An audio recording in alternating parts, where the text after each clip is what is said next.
Hey guys, Jed here. So in today's snowboard question, we have a guy who's having trouble with his backside 180 spins. And basically, what his problem is he's landing and he keeps on rotating after the landing and reverting into a full 360 rotation. So he wants to know, how do you stop yourself from doing that when you land?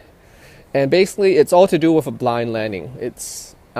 In snowboarding, some spins we call them blind landings because you have to land blind. And by landing blind, we mean you have to look back up the hill or down at your feet when you land instead of trying to look forwards. And if you try to look forwards, you're going to over-rotate the spin when you land. So to explain this, I actually brought my little snowboard instructor dummy here. So let's say this is you're snowboarding, you come to a jump, and you do a backside 180, okay? So at the backside 180, you have to be looking back up the landing, because let's say you turn your head here, okay, so he turns his head, he looks back downhill. That means your lower body always follows your head. So your head looks that way, your chest starts turning that way when you land. And as you land, your body already wants to rotate another 180 degrees. So by looking back down the hill as he lands that 180, it screws over his landing. And that means he's going to land and his lower body is going to start rotating and he's going to revert into that 360. So to stop this, you're doing your backside 180, you do your backside 180, and instead of looking downhill, you look back uphill, and that stops your upper body and head from rotating, which stops your lower body from rotating, and you stomp the landing and you ride away clean.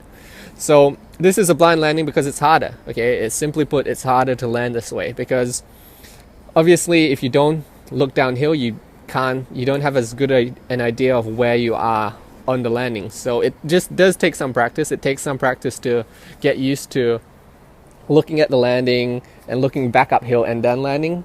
But once you get comfortable with it, it becomes a lot easier. It's not that difficult once you get used to it, but it feels very alien and strange at first because you want to look back downhill, but you shouldn't. So with backside 180s, look back uphill or between your feet as you land, but don't try to turn your head into the rest of the 360 because that's going to force your lower body to start turning into that 360 as well. Now, just a heads up, this doesn't apply to frontside 180s, just backside 180s. With frontside 180s, you actually can keep your head looking downhill the whole time. So frontside 180, looks downhill the whole time. And you can, because with a frontside 180, it's a different kind of rotation with your upper body. So you can look downhill without over-rotating. So yeah, that's just a quick explanation. I do go a lot more into that in-depth into rotation and that sort of thing inside the Snomie training courses, but this is just a quick video to explain backside 180s. I don't want to confuse you guys by introducing too much rotation technique and all that sort of thing right now. So yeah, with backside 180s, just focus on looking down the hill during the start, but wait, what am I talking about? Looking back uphill during the landing of the rotation. You have to land blind. And that's going to stop your rotation so that you don't over-rotate on the landing. And when you're riding away, make sure you ride away, switch, and stay switch for a while. Don't suddenly land and say, okay, I've landed, and then hop back to regular again, because that's going to screw you up and get you used to reverting all your landings, and that's not what you want to do. Ride away, switch, ride for a good 5 to 10 seconds before you just hop over back to regular again, because it'll get you used to that comfortable feeling of riding away from landing switch.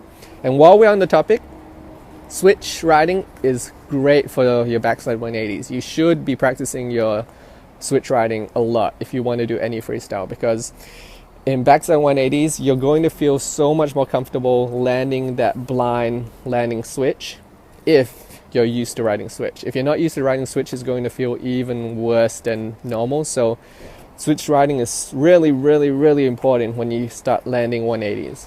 So yeah.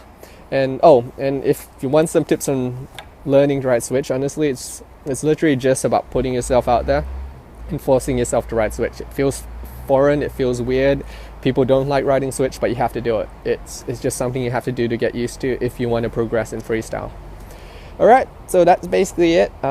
If you like this video, feel free to subscribe on YouTube. If you want more snowboard tips, advice, things I don't share on YouTube, then subscribe to my free newsletter, and I'll send you a free snowboard gear guide in the first email and more snowboard tips in the follow-up emails.